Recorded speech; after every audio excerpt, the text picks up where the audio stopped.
Okay, Chrysalis, I'm going to give you your feedback in real time. Good morning, class.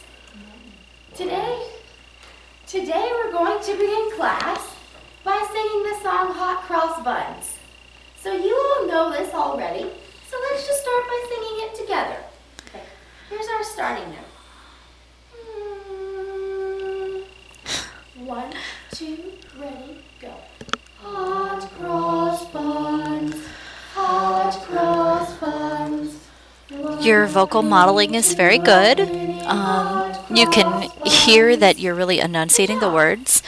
So, after singing that song, who can raise their hand and tell me how many different pitches, What you might want to do is maybe ask them to listen to that beforehand, because with us, we know that. It was good that you sang it again. If you wanted the kids to pay attention to it the first time, if you were going to ask them as soon as they were done singing, you want to focus their attention beforehand. It just takes a while to get into the practice of doing that. And then we sing cross, and this hand stands for buns. Where would cross fit? Would it be higher than both of my hands? This is a really good visual representation.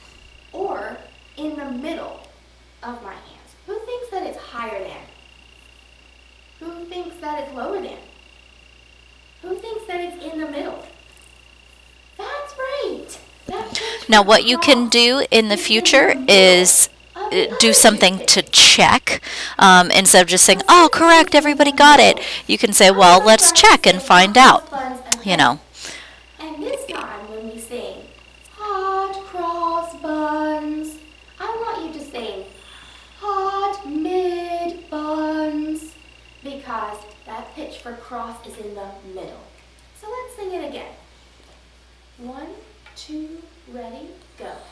Hot mid buns, hot mid buns, 1 a penny, 2 a penny, hot mid. And it was good that you didn't do mid in the middle, because you're working on it going down rather than on going up. So that was fine that you did that the way that you did it. Now what you could do is, you know, mi, mid, do, because they know mi and do. Hot. This is cross and buns. And what you might do here is put them like in a high, medium, low way of writing it too, just to show that it's in the middle also. It's just another way of showing them where it sits in between mi and do. And when pointing side to side, think about which arrow you would put here to stand for our pitch when we sing cross. Now it would make more sense for it to actually be done with different levels, with mi being higher than the middle being and then low being lower, or do being lower than both of them, because then the middle arrow actually makes even more sense there. Good job. But yeah, it works out. I'm going to sing a song for you. You all know this song too. As you've gone on, You to listen. you're getting a little bit more conversational with your speech, which is a good thing. When you start off, it does kind of sound like you're reading a very well-rehearsed script. And I mean, it's good that it's well-rehearsed, that you know what you're going to say. That's awesome. But the kids will be able to, if they feel like you're being disingenuous, like at the beginning, not that you mean it that way, but it kind of sounds like, oh, okay, it's something rehearsed, it's something sort of acted almost.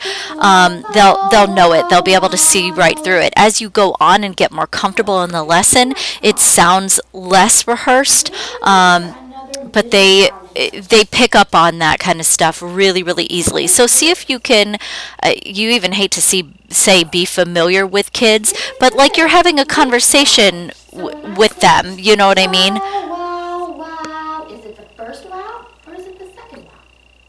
I mean, it is a pleasant sounding voice, so don't think that you have to sound unpleasant. It just sounds practiced and rehearsed and like not your real voice. There's going to be a high one, a low one, and a middle one. But the middle one is not going to be in the middle. Like when we sing hot cross buns. I'm going to sing bow wow wow. But that middle sounding note is going to be either first or third. This was really good, getting them to use their ears. I really, really liked this. Wow, wow. And then telling them it's going to be either the first or the third. That's good. First, But yeah, this was a really good activity to make them use their ears. Well done on this. one finger if you think it was first, or three if you think it was third. This is also a really good assessment tool. One finger, three fingers. The only way you could make it a little bit more authentic is to say close your eyes and tell me which one, because some of the kids will look around to see what their friends are saying or what the smart kid in class is saying, so you might not get what they know, you might get what a kid around them knows. So the closing their eyes thing will only work for so long, as eventually they get old enough where they're like, all right, we're not doing this anymore. That's baby stuff. It's silly. But, you know, ride that out as long as you possibly can, because that way you're getting what that individual kid actually knows instead of what other kids in the class know.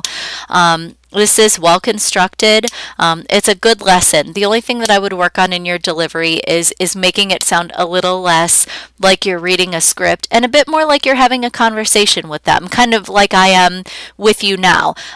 It's like being well rehearsed. You know what you're going to teach, but not like you're reading a script. That's one thing that's really great about your lessons, is that I know you've practiced them. I know you know your lesson inside and out, but make it seem less like you're reading or less like it's coming off of a script and like you're actually talking to them and having a conversation.